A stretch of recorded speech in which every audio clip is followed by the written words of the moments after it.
Vamos a comenzar la próxima audiencia oficialmente. Buenos días a todos. Ahora comenzaremos la segunda audiencia de la mañana, la número 23. Trata de la situación de la prisión preventiva en México. Fue solicitada por la sociedad civil en México y ellos se van a identificar, no les voy a robar su tiempo. Al hablar ustedes se identifican, se presentan y lo mismo corresponde al Estado de México, que está aquí presente, por lo cual nos sentimos muy agradecidos. Con eso le damos la palabra a la sociedad civil. Cada parte tendrá 15 minutos asignados. Luego daremos lugar a preguntas y comentarios. Luego pasaremos a los relatores temáticos y yo misma. Y luego iremos a los comentarios concluyentes. Comenzamos entonces con las declaraciones iniciales. Buenos días, señoras y señor comisionado, representantes del Estado mexicano y representantes de la Secretaría Ejecutiva de esta ilustre comisión. Buenos días a todas las personas presentes. Mi nombre es Ana Aguilar García del Instituto de Justicia Procesal Penal. Me acompañan en esta mesa José Luis Gutiérrez Román, director ejecutivo de ASI Legal, AC, y Javier Carrasco Solís, director ejecutivo del Instituto de Justicia Procesal Penal, en representación también de la Red de Justicia Previa al Juicio. Ambos formamos parte del colectivo Justicia sin Pretextos, también convocante y solicitante de esta audiencia. Nuestra intervención está dividida en tres partes. Primero mencionaremos los antecedentes y hechos que motivan esta audiencia. Enseguida hablaremos del contexto actual de la prisión preventiva en México.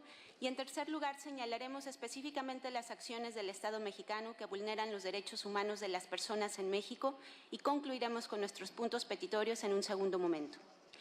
A partir del año 2008, el artículo 19 de la Constitución Política de los Estados Unidos Mexicanos prevé la prisión preventiva de oficio por un catálogo de delitos considerados de alto impacto social, tales como delincuencia organizada, homicidio doloso, violación, secuestro, trata de personas, delitos cometidos con medios violentos como armas y explosivos, así como delitos graves que determine la ley en contra de la seguridad de la nación, el libre desarrollo de la personalidad y de la salud.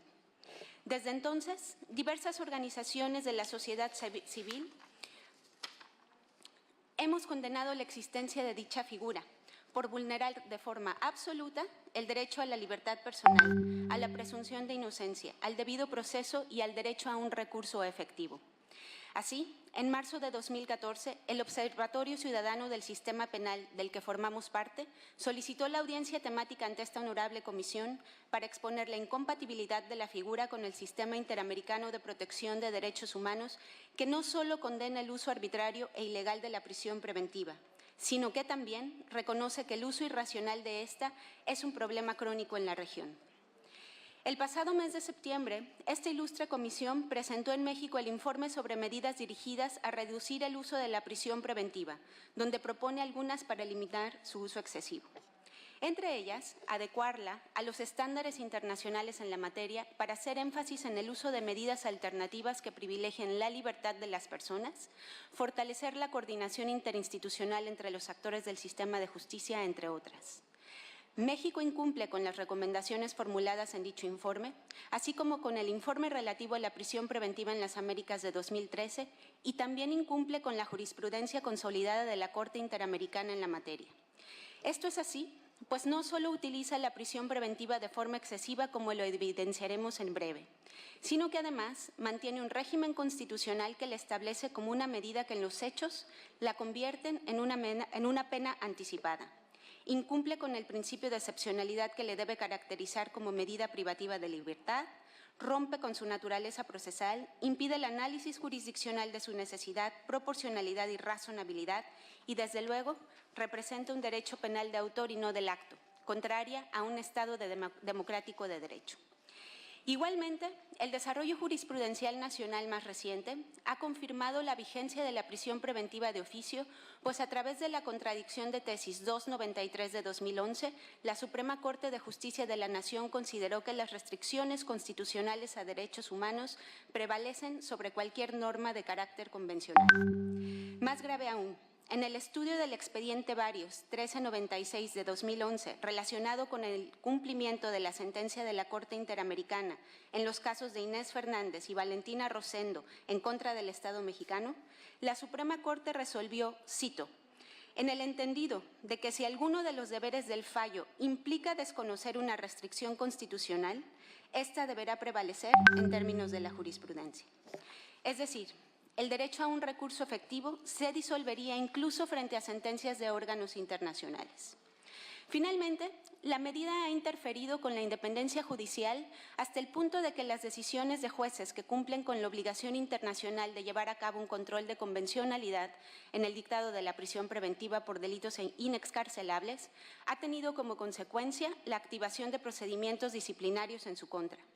Este es el caso del juez de control de la región 2 del estado de Tabasco, Ludwig Obando Ramón, quien es investigado por el Consejo de la Judicatura Local a través de un procedimiento administrativo iniciado en marzo de este año con número de expediente 51/2017. En dicho procedimiento se le atribuye la responsabilidad de aplicar indebidamente el régimen constitucional vigente al llevar a cabo, en correspondencia con el marco normativo internacional, un control de convencionalidad ex oficio en la aplicación de la prisión preventiva obligatoria. La medida cautelar de prisión preventiva oficiosa, además, ha contribuido a elevar las cifras que evidencian el uso irracional, en especial respecto a sectores de la población en situación de vulnerabilidad. Hasta agosto de 2017 se tenían contempladas 208.689 personas privadas de libertad, de las cuales el 38.1% estaban en prisión preventiva. Este porcentaje no refleja la gravedad del abuso de esta medida cautelar en algunos estados del país, como Durango, en donde el porcentaje asciende a 70%, o como Baja California Sur, Jalisco, Chiapas, Oaxaca y Quintana Roo, en donde hay más del 50% de su población en prisión preventiva.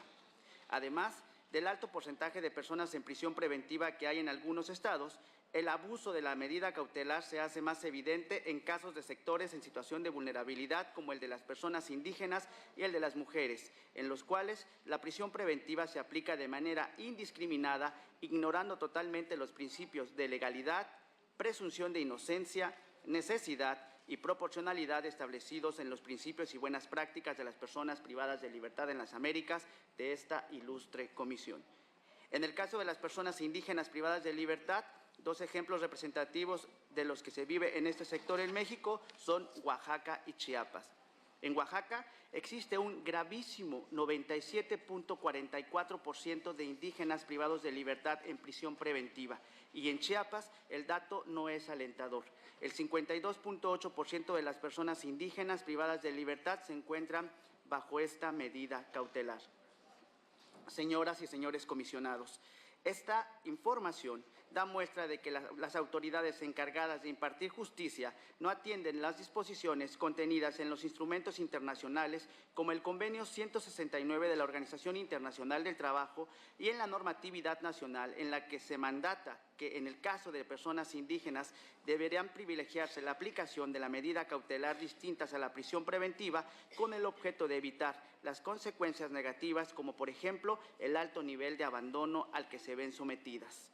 Por otro lado, en cuanto a las diferenciaciones por género, si contrastamos el porcentaje de hombres bajo prisión preventiva con el de mujeres, nos daremos cuenta de que el abuso se presenta en mayor medida en el caso de estas últimas.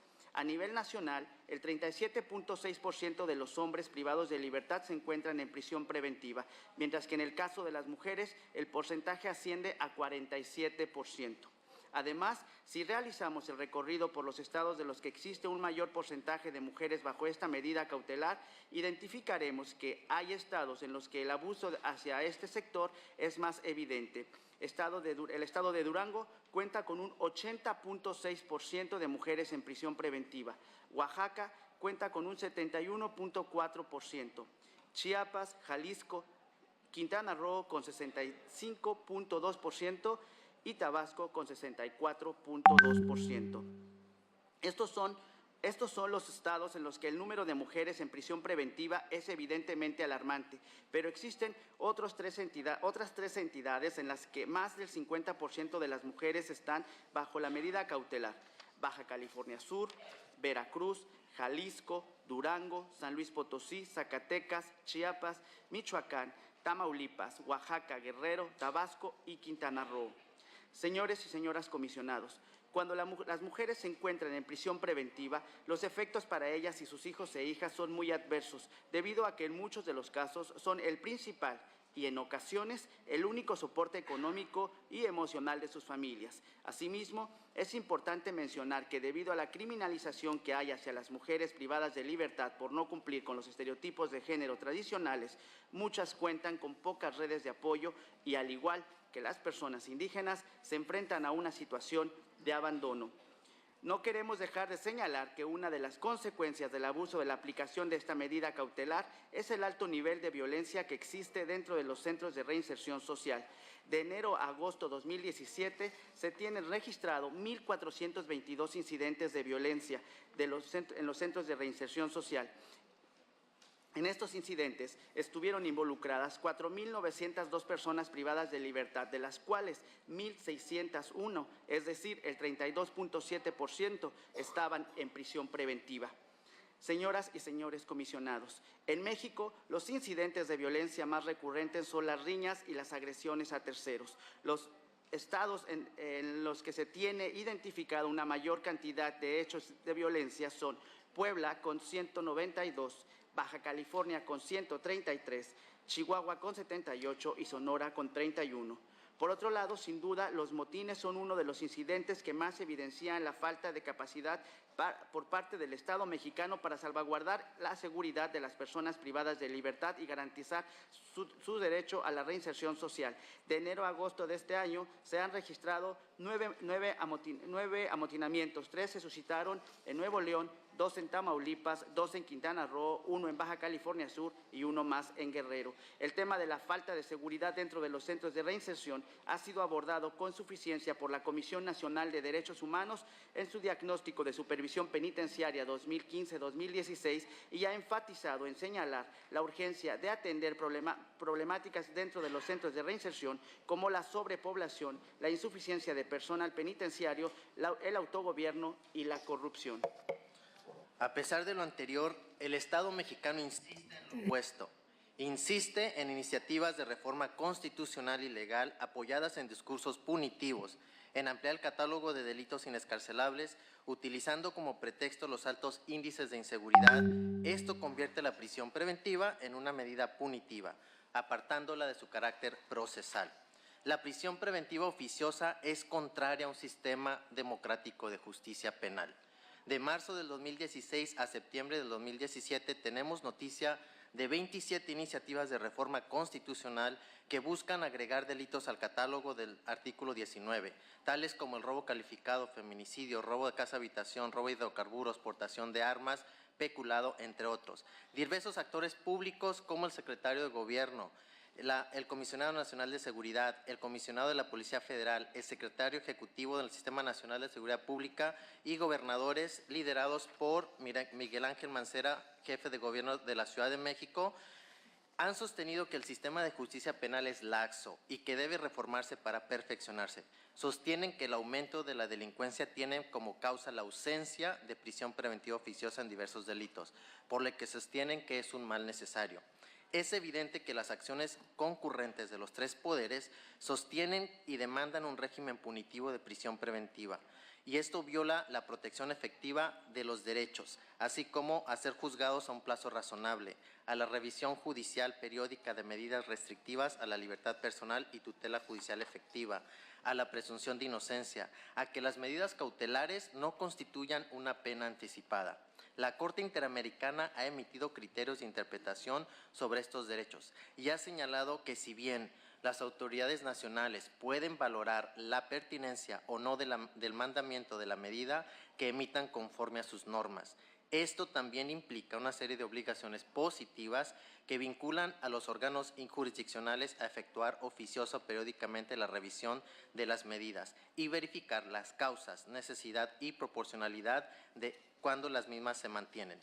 Por su parte, el Comité de Derechos Humanos de Naciones Unidas, al interpretar el alcance del artículo 9 del Pacto Internacional, ha señalado tanto en el Comentario General 35 como en casos contenciosos que la decisión de mantener a una persona en detención debe examinarse periódicamente y no debe prolongarse más allá del periodo para que el Estado parte pueda aportar una justificación adecuada.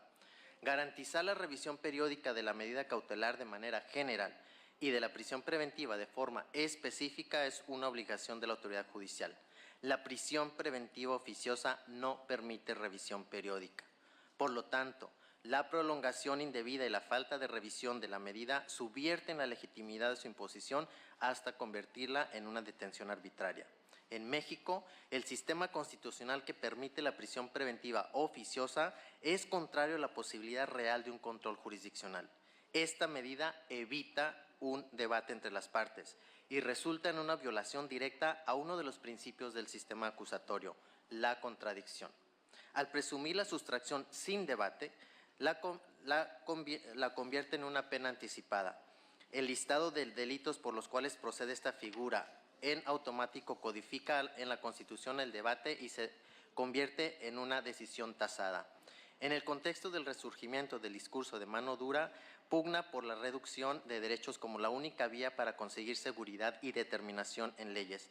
Es importante señalar la ausencia de evidencia empírica que demuestre que las políticas criminales que impulsan mayores restricciones a los derechos de la libertad sea una real disminución a la criminalidad. Las iniciativas mencionadas potenciarían la arbitrariedad del poder del Estado y reforzarían la lógica de excepción que subyace la Constitución. Esto genera un trato diferenciado. Estas acciones y discursos en que se enmarcan no pueden desvincularse de temas fundamentales de carácter estructural como la revisión de la política de seguridad y de la reforma de las policías en el país, ambas inclinadas a una tendencia que permitiría la indebida participación de las Fuerzas Armadas en dichas tareas. Esto es otro peligro para los derechos humanos. La eliminación de la prisión preventiva oficiosa implica un mayor compromiso de la autoridad, implica fortalecer las unidades de supervisión de medidas cautelares, implica fortalecer la investigación, ya que es ahí donde está el problema. La prisión preventiva oficiosa tampoco le otorga mayores ventajas a la investigación de hechos delictivos cuando éste es ineficaz de origen. Desde el 2008, México cuenta con la prisión preventiva oficiosa, cuando la reforma inició con su propia contrarreforma. Desde entonces, la investigación no ha mejorado, tampoco ha reducido la incidencia delictiva de este tipo de delitos. Aumentar las penas y agravar conductas no es la solución. Al finalizar, terminaremos con nuestros puntos petitorios.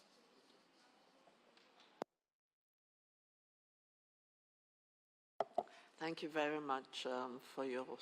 Muchísimas gracias por su declaración. Ahora invito al honorable Estado de México que presente su posición. Señora Presidenta, señora comisionada, señor comisionado, distinguidos representantes de la sociedad civil, a nombre del Gobierno de México quiero expresar nuestro agradecimiento a esta comisión por su convocatoria a participar en este periodo de sesiones de la propia comisión y muy especialmente al Estado uruguayo por su hospitalidad y la disposición para lograr reunir a los países y las sociedades del hemisferio en este espacio privilegiado. Aprovecho también para refrendar la disposición de México de total cooperación y apertura con el Sistema Interamericano de Derechos Humanos, con la convicción de que las audiencias y reuniones de trabajo de la CIDH ofrecen un espacio de diálogo y entendimiento con las organizaciones de la sociedad civil, las víctimas y otros actores relevantes. Por ello, el Estado mexicano se hace representar hoy con una delegación de alto nivel en las audiencias a las que fue convocado. Sobre esta primera audiencia pública a la que se nos ha convocado, relativa al tema de la prisión preventiva, quisiera destacar, para empezar, que el Estado mexicano se encuentra totalmente comprometido con la prevención, investigación y castigo de los delitos. La política del Estado mexicano es proteger a la población, brindar seguridad ciudadana y, por supuesto, garantizar los derechos humanos de todas las personas. Ante ello, y tomando en cuenta el reto que representa combatir eficazmente a la criminalidad y a la impunidad, y particularmente los delitos que lesionan gravemente a la sociedad, el Estado siempre buscará proteger a la población y garantizar el acceso a la justicia de las víctimas. A la luz de lo anterior, destaco que el año pasado, tras 8 años de reformas, concluyó la adopción de un nuevo sistema de justicia penal en todo el país, lo cual ha generado efectos significativos para el tema de esta audiencia. Sobre ello cedo la palabra a mi colega, el subsecretario de Derechos Humanos de la Secretaría de Gobernación, Roberto Campa. Muchas gracias. Muy buenos días a todas, a todos. En efecto, el nuevo sistema de justicia penal contiene en su núcleo los principios de presunción de inocencia e igualdad de las partes y garantías del debido proceso, así como el acceso a la justicia y la protección de las víctimas. Estos principios han sido armonizados en el marco normativo mexicano. A nivel constitucional, la reforma en materia de justicia penal, el artículo 19, prevé hoy que la aplicación de la prisión preventiva oficiosa, materia de esta audiencia, sea de carácter excepcional. Como se mencionará más adelante, con la reforma se buscó modificar el abuso de esta figura a través de la incorporación de medidas cautelares alternativas de aplicación preferente. Además de las reformas constitucionales, se expidió un ordenamiento único en materia procedimental penal, el Código Nacional de Procedimientos Penales, que tiene por objeto homologar el sistema penal en el país, sustituyendo los códigos de procedimientos penales de todas las entidades federativas. Entre otras medidas, este nuevo ordenamiento, 1, establece un sistema de medidas cautelares, 2, incorpora la evaluación de riesgo y prevé la supervisión de las medidas cautelares, y 3, incluye mecanismos alternativos para la solución de los conflictos penales. El Código Nacional de Procedimientos Penales prevé un nuevo régimen de varias medidas cautelares, entre las que se encuentra la prisión preventiva y en cuya aplicación se integran los principios de jurisdicción, instrumentación y debe ser además proporcional y subsidiario. Asimismo, el año pasado fue publicada la Ley Nacional de Ejecución Penal, que regula la aplicación de la prisión preventiva, estableciendo las normas a observarse durante el internamiento por prisión preventiva, en la ejecución de penas y en las medidas de seguridad impuestas como consecuencia de una resolución judicial por la comisión de un delito del fuero federal o del fuero común. Este ordenamiento además regula los medios para lograr reinserción social y reestructura el modelo de internamiento bajo un esquema de protección de los derechos humanos.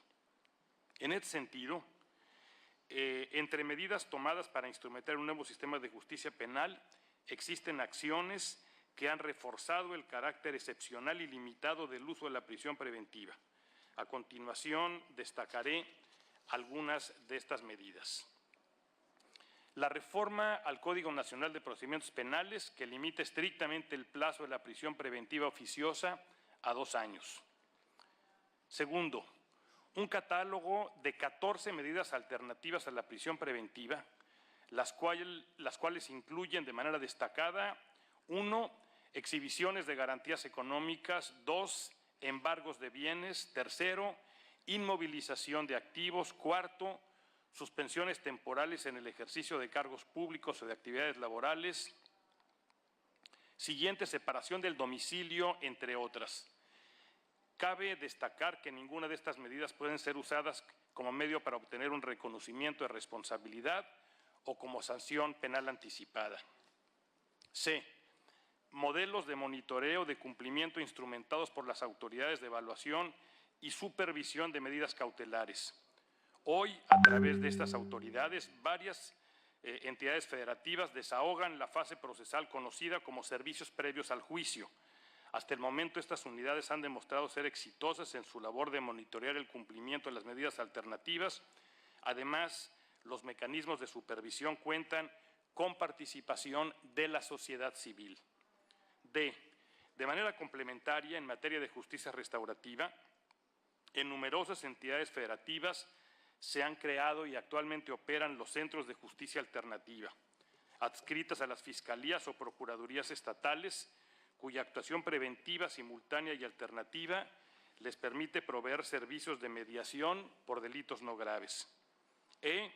Los procedimientos de mediación, conciliación y justicia restaurativa, los cuales tienen el objeto de propiciar la solución de controversias que surjan entre integrantes de la sociedad con motivo de un hecho delictivo mediante procedimientos basados en oralidad, economía procesal, confidencialidad, previstos en la Ley Nacional de Mecanismos Alternativos de Solución de Controversias en Materia Penal, publicada en 2014.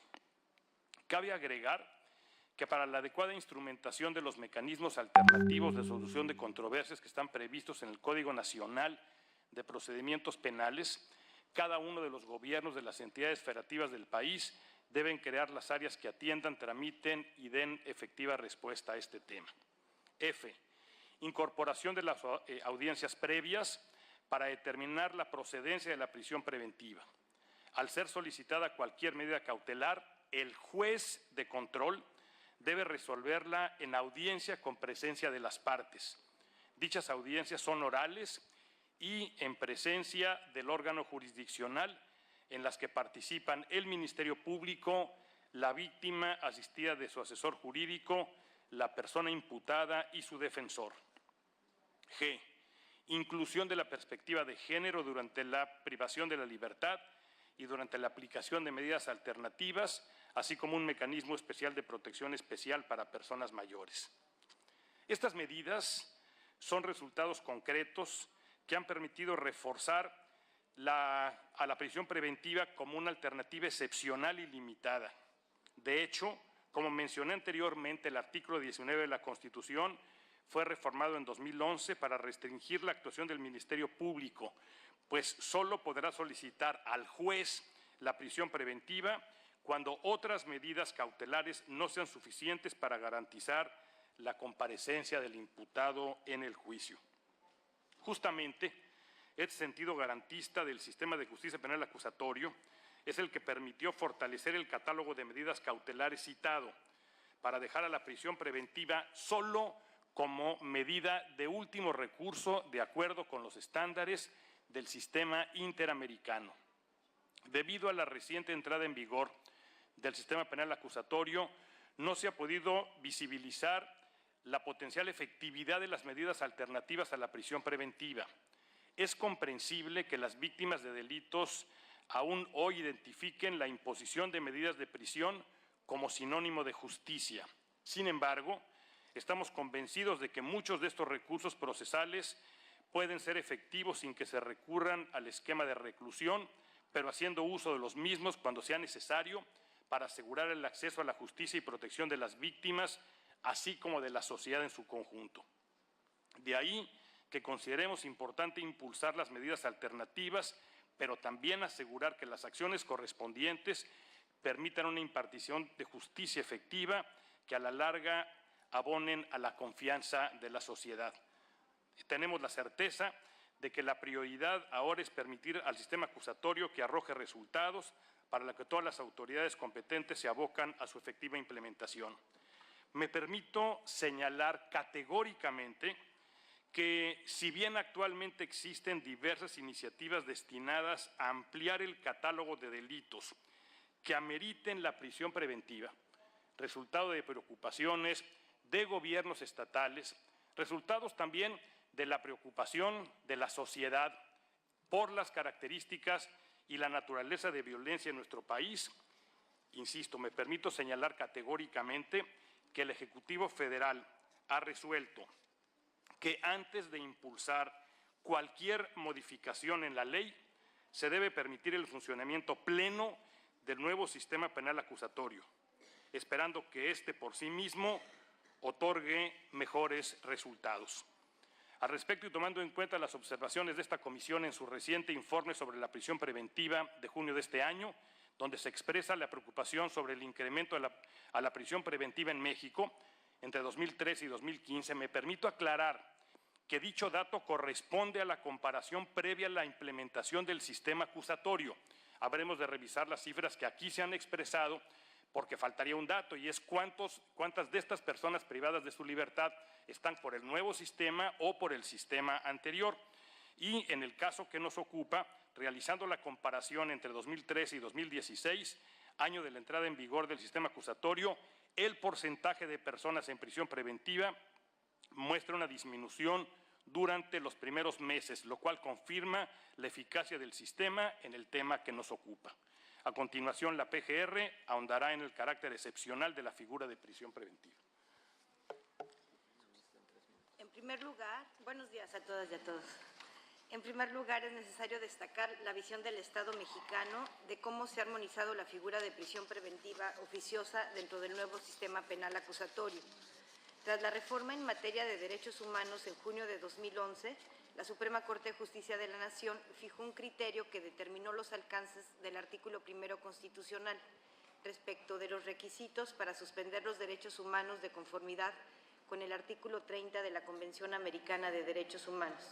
Bajo este criterio, la reforma penal de 2008 previó una restricción razonable del derecho humano a la libertad personal para las personas físicas imputables cuando haya elementos para establecer su participación en hechos que revisten características de delito.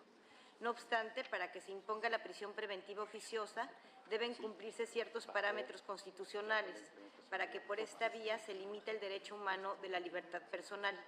Aún en este caso, siempre estará presente la posibilidad de que el Ministerio Público, bajo los principios de objetividad y lealtad que inspiran el sistema procesal penal acusatorio y en los términos del artículo 167 del Código Nacional de Procedimientos Penales, pueda solicitar al juez de control que prescinda de la imposición de la prisión preventiva oficiosa, en caso de considerarla desproporcionada.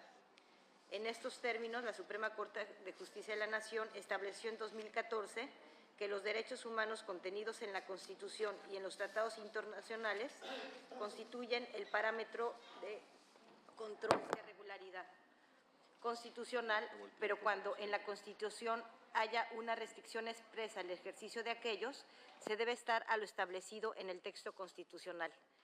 En este sentido, la prisión preventiva oficiosa para los delitos señalados en la Reforma Constitucional de 2008 es una restricción válida al derecho humano de la libertad personal si y solo si cumplen los estándares del debido proceso plasmados en los artículos 14, 16, 17, 18 y 19 y 20 constitucional en forma armónica.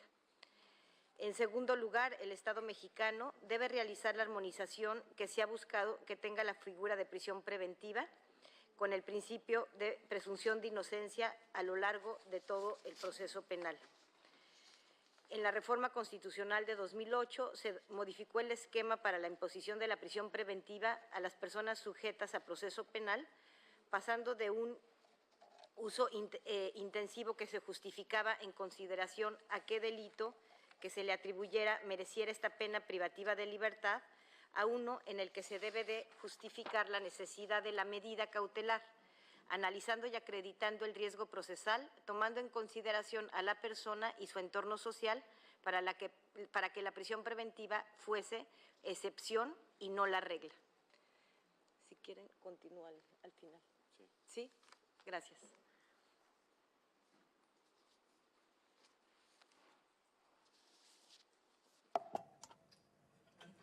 Muchas gracias. ¿Podría apagar su micrófono para que no acople el sonido?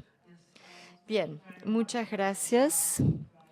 Ahora invito al relator de país, comisionada Esmeralda, mi hermana comisionada. Todas, mi saludo afectuoso a los peticionarios, representantes de la sociedad civil y a la representación del Estado, Ilustre Estado de México. No se puede decir el Ilustre Estado, es el Ilustre Estado mexicano, porque si digo Estado de México me voy para otro lado, para una sola parte, es para todo México.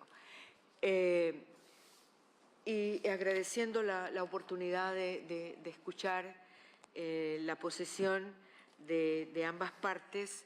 Es un tema realmente muy importante por su complejidad, pero en todo el continente tenemos una situación de el abuso de este instituto de la detención preventiva, a pesar de que rigen para esta institución principios muy claros sobre excepcionalidad, proporcionalidad, necesidad, idoneidad, y que enfrenta además el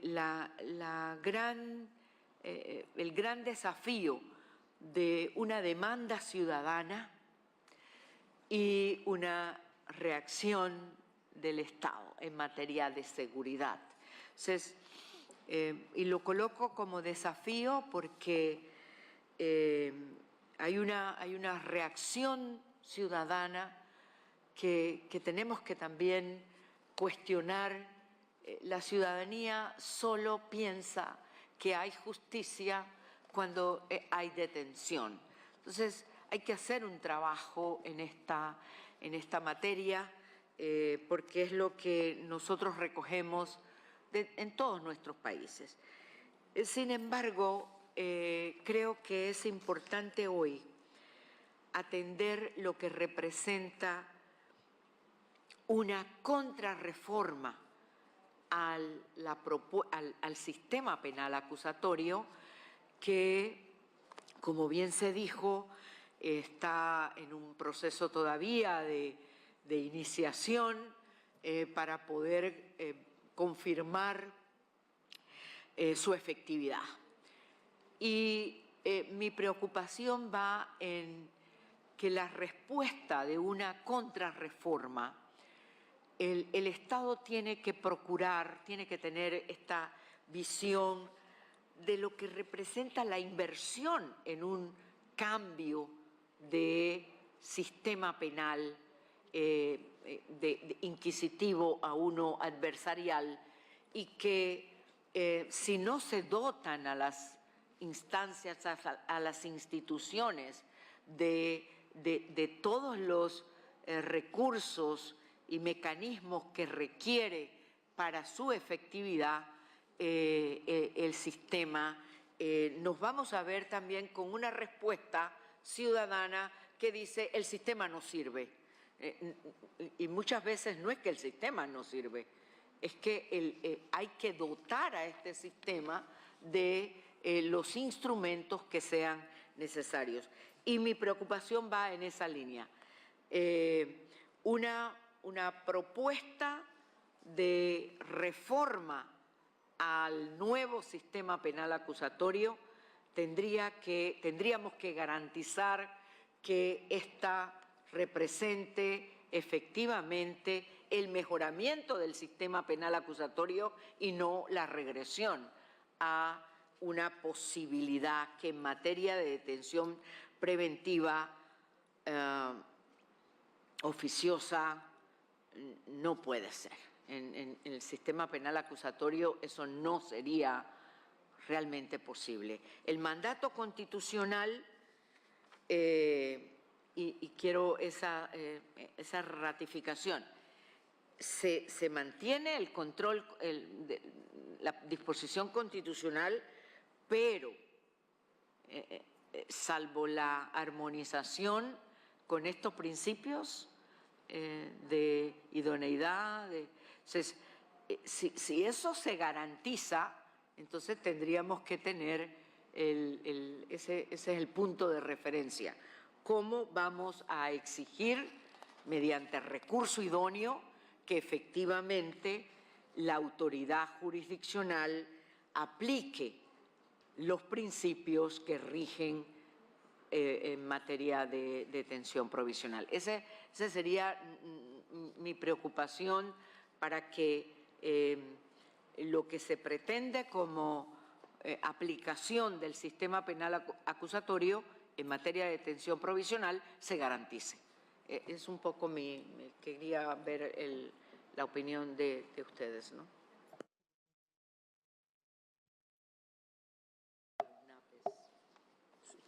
I now invite the thematic rapporteur. Invito ahora al relator de este tema tan importante porque le exige al Estado mucho dinero, entre otras cosas.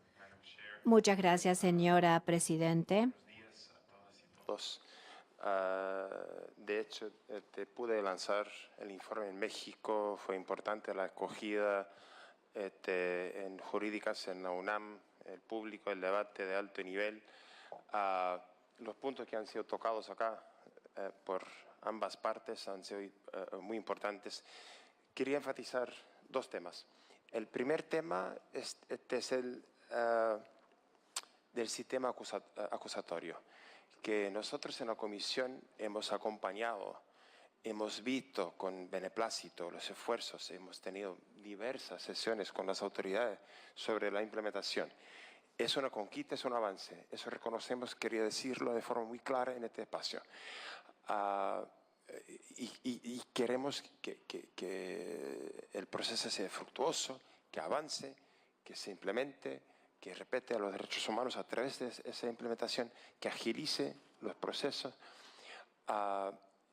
Es nuestro deseo, el apoyo nuestro, asistencia técnica, van en esa línea. Cuenten con nuestro apoyo en ese sentido.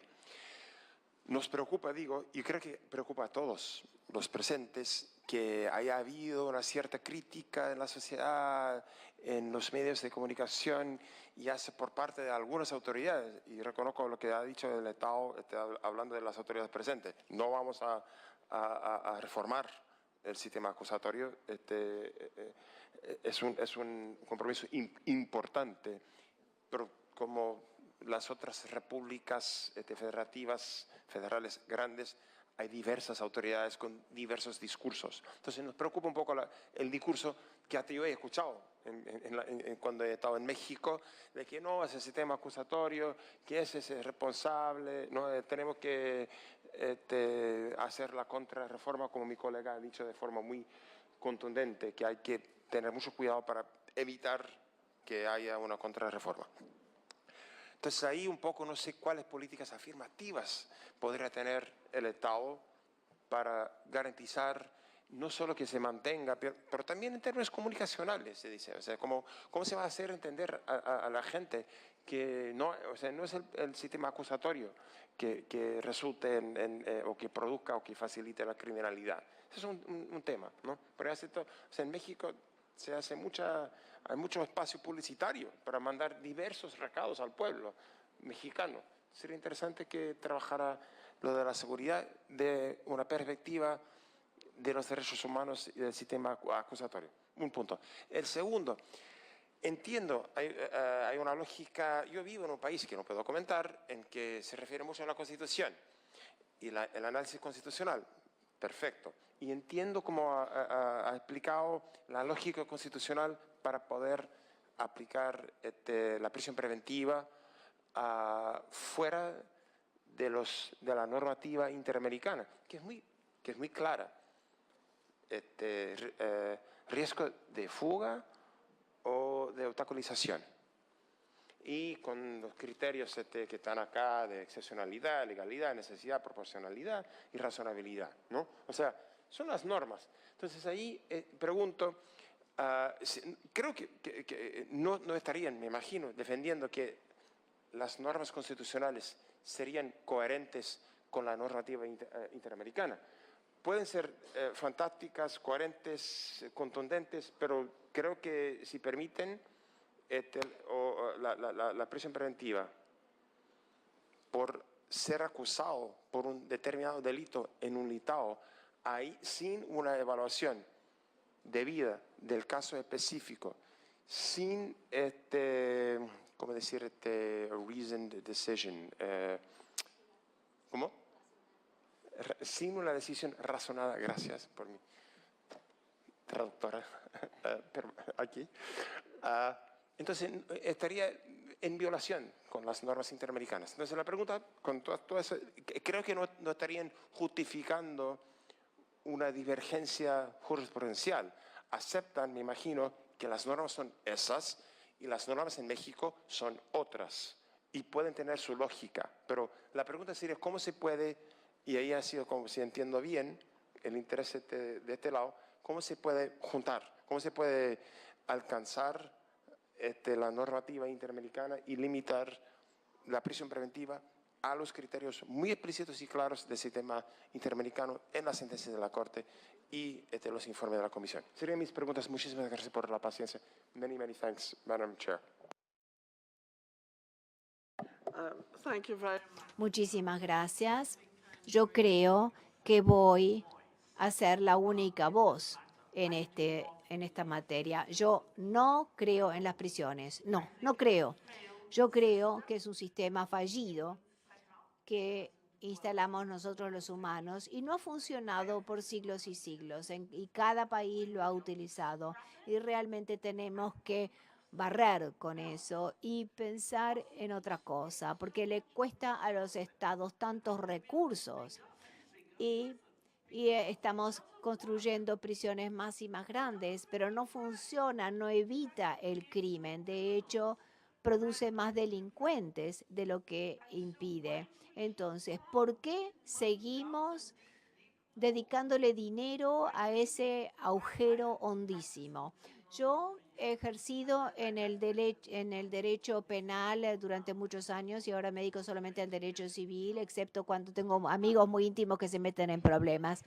Pero no funcionan las prisiones. Yo he visto buena gente que va a la cárcel y cuando sale son diferentes.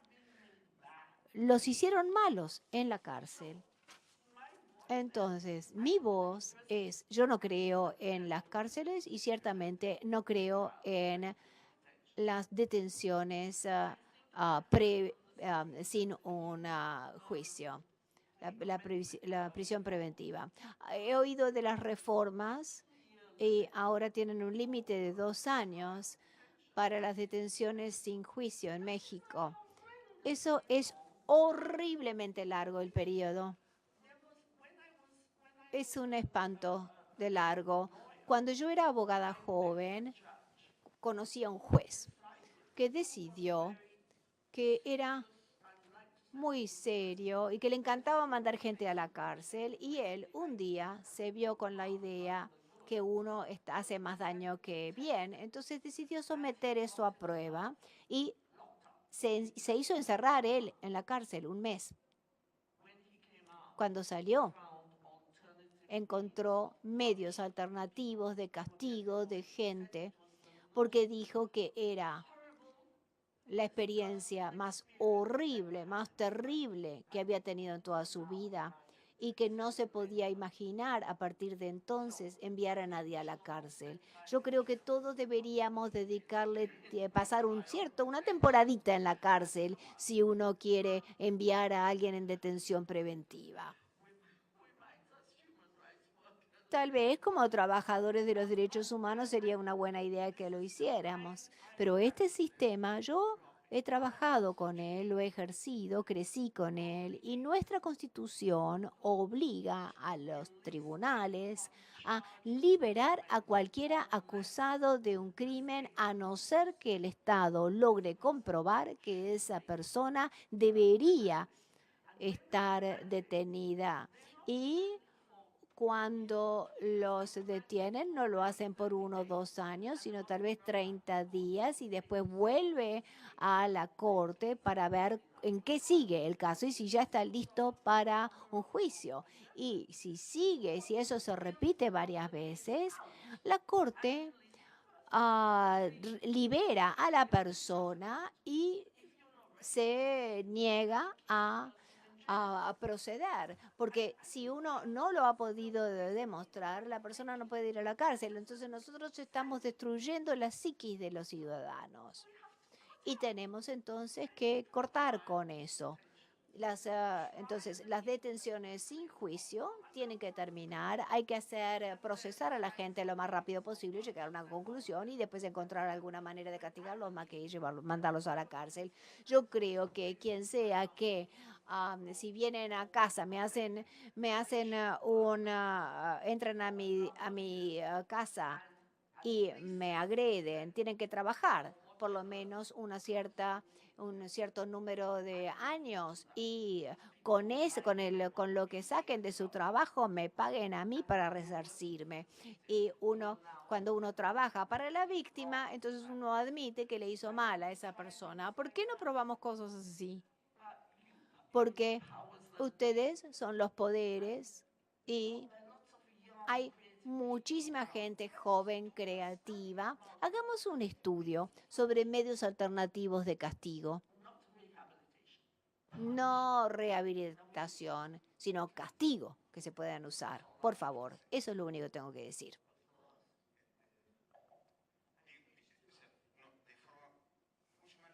Quería agregar a mis comentarios que además del informe que lanzamos también una guía práctica para reducir la prisión preventiva, que es una guía dirigida a las autoridades principalmente, con pasos usados en el hemisferio, en las Américas, cosas que han funcionado y han conseguido reducir la prisión preventiva, el uso indebido de la misma figura en varios países. Entonces tenemos copias, están en el internet y tenemos el máximo interés y deseo de trabajar junto con las autoridades mexicanas en el sentido de implementar estas recomendaciones.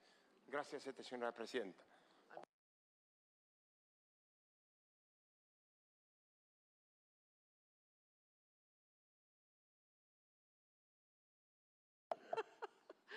I now invite Invito ahora a la sociedad civil a dirigirse nuevamente y hacer las declaraciones finales. Desgraciadamente, solamente le puedo dar 5 minutos a cada lado. Gracias.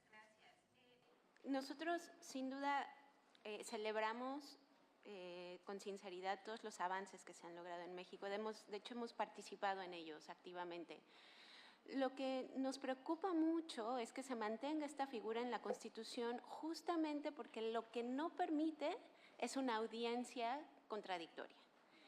En el momento en que se tiene que tomar esa decisión durante la fase procesal oportuna, el juez ni siquiera llama audiencia, sencillamente toma la decisión. Es decir, se rompen con todos los principios del sistema en ese momento cuando se activa uno de estos delitos. Y esos delitos no son solo los que están en el texto constitucional. El Código Procesal Penal desarrolla subcatálogos de estos mismos delitos. Entonces, son decenas de delitos que entran en este supuesto.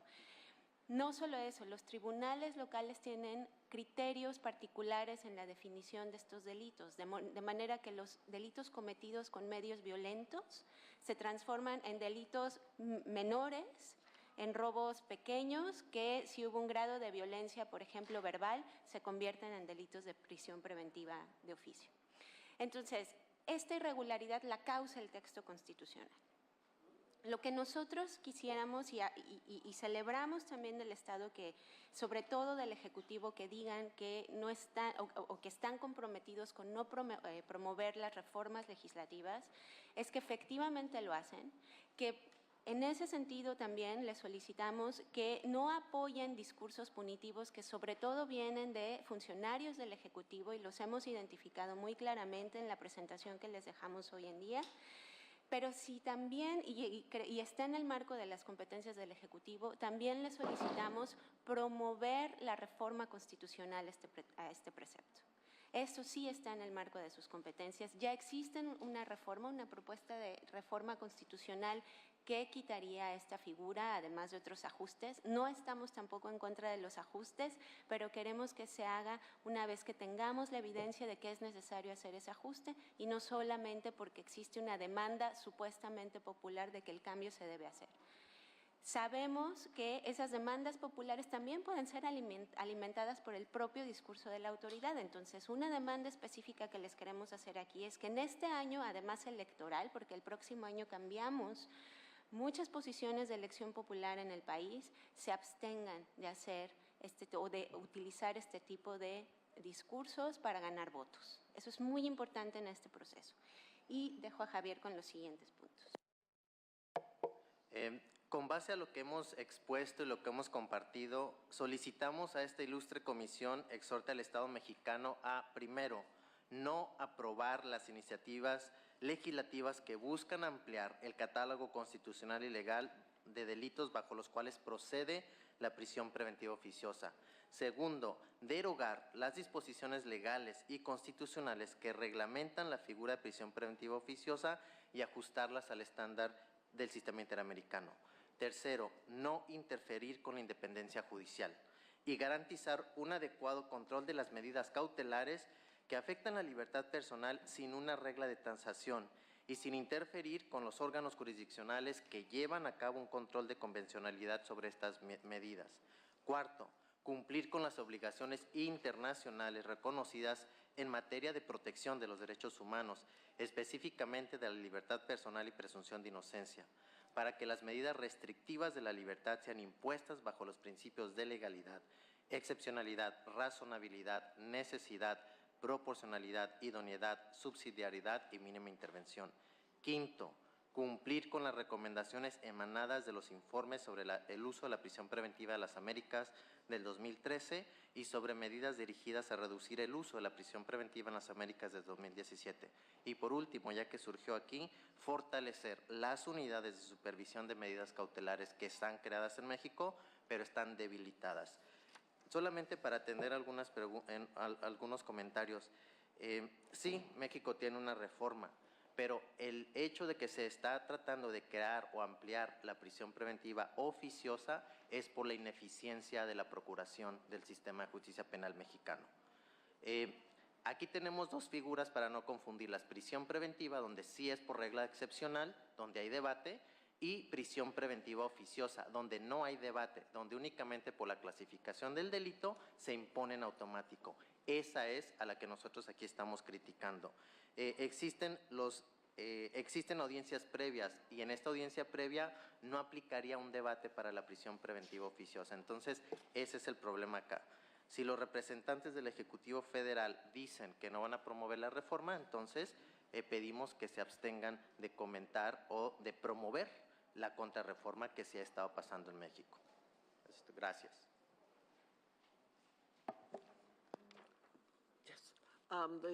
Honorable State. Le damos la palabra al Honorable Estado de México.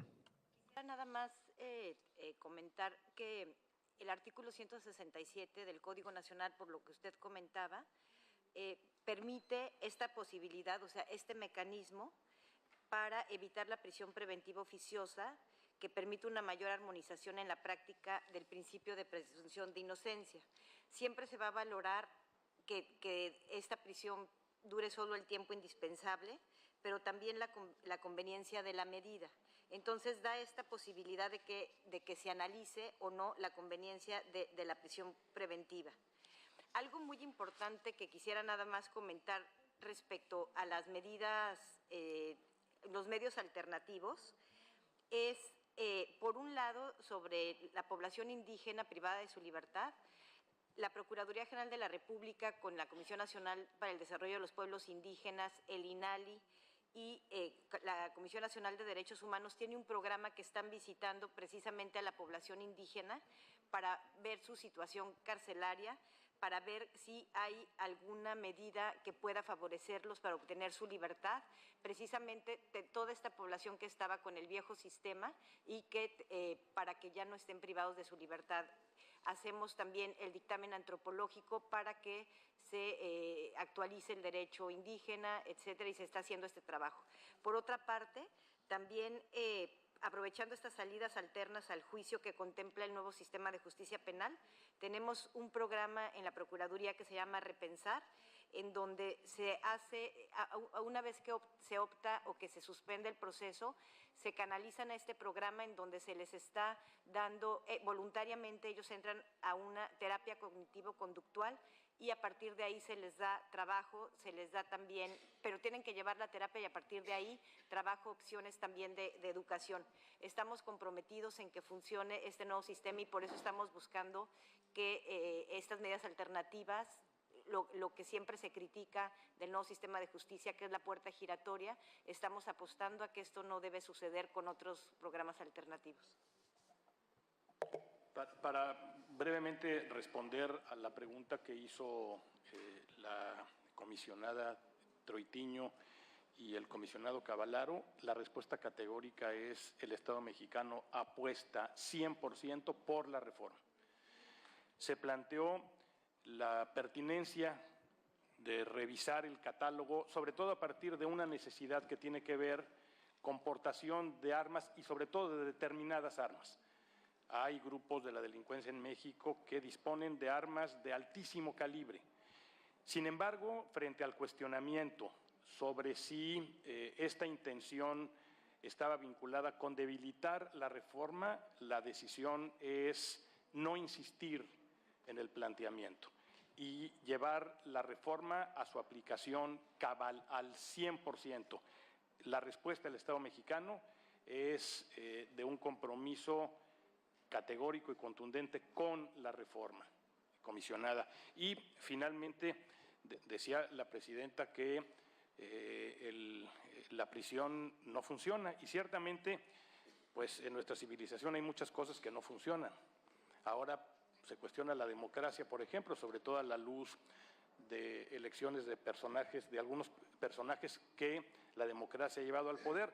El problema pues es que no encontramos otras mejores maneras de hacer las cosas y me parece que también en el caso de la prisión estamos en un escenario parecido.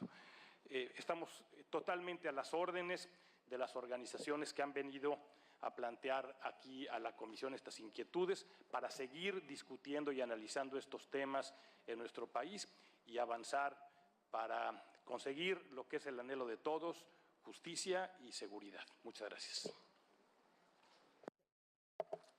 Si pudiera solamente añadir un tema final, México es una sociedad que está tratando de profundizar su democracia.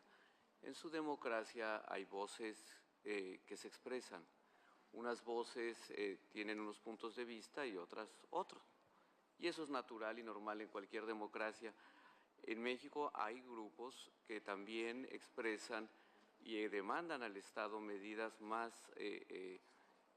fuertes, más severas, para asegurar que las personas que han cometido delitos de extrema gravedad no sean liberados. Y yo creo que este es un debate que en México está teniendo lugar y parece que es natural, dado que México enfrenta un problema de crimen organizado muy grande, que la sociedad exige al Estado tomar medidas. Eso es todo.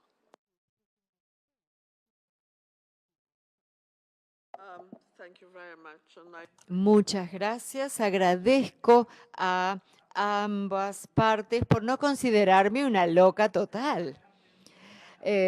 Muchas veces me han dicho que estoy totalmente mal de la cabeza, pero sí soy consciente de que hay gente que debería estar separada de la sociedad, porque hay gente muy mala en este mundo.